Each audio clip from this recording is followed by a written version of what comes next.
నన్ను భక్షించుచున్నది. 143. శ్రమయు వేదనయు నన్ను పట్టి ఉన్నది, అయినను నీ ఆజ్ఞలు నాకు సంతోషము కలుగజేయుచున్నవి. 147. యెహోవా, తెల్లవారక మునిపే నేను మొరపెట్టుకొని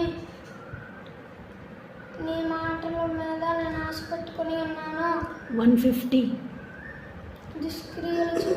దుష్కార్యములు చేయవారును నీ ధర్మశాస్త్రమును త్రోసివేయవారును నా వద్దకు సమీపించుచున్నారు. 154.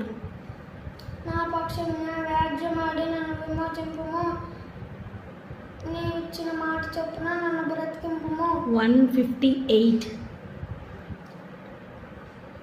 ద్రోహులను చూచి నేను అసహ్యించుకుంటూనే నీవిచ్చిన మాటను వారు లక్ష్య పెట్టరు. 162. విస్తారమైన దోపు సొమ్ము సంపాదించు వాని వలె నీవిచ్చిన మాటను బట్టి నేను సంతోషించుచున్నాను. ఓకే. 168. నా మార్గములన్నీ నీ ఎదుట ఉన్నవి, నీ ఉపదేశములను నీ శాసనములను నేను అనుసరించుచున్నాను. 171. నీవు నీ కట్టడలను నాకు బోధించుచున్నావు, నా పెదవులు నీ స్తోత్రము నచ్చరించును. 175.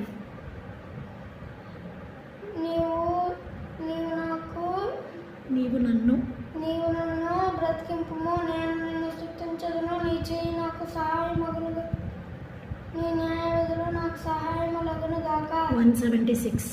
తప్పిపోయిన గొర్రె వలె నేను త్రోవ విడిచి తిరిగి తిని నీ సేవకుని వెతికి పట్టుకొనుము, ఎందుకనగా నీ ఆజ్ఞలను నేను మరచువాడును కాను. 50. నీ వాక్యమే నన్ను బ్రతికించి ఉన్నది, నా బాధలలో ఇదే నాకు నెమ్మది కలిగించుచున్నది. 62. న్యాయమైన నీ విధులను బట్టి నీకు కృతజ్ఞతాస్తుతులు చెల్లించుటకు అర్ధరాత్రి వల్ల నేను మేలుకొనవాడును. 11. నీ ఎదుట నేను పాపం చేయకున్నట్లు నా హృదయంలో నీ వాక్యం ఉంచుకుని ఉన్నాను. 86. నీ ఆజ్ఞలన్నీ నమ్మదగినవి, పగవారు నిర్నిమిత్తముగా నన్ను తరుముచున్నారు, నాకు సహాయం చేయము. 30.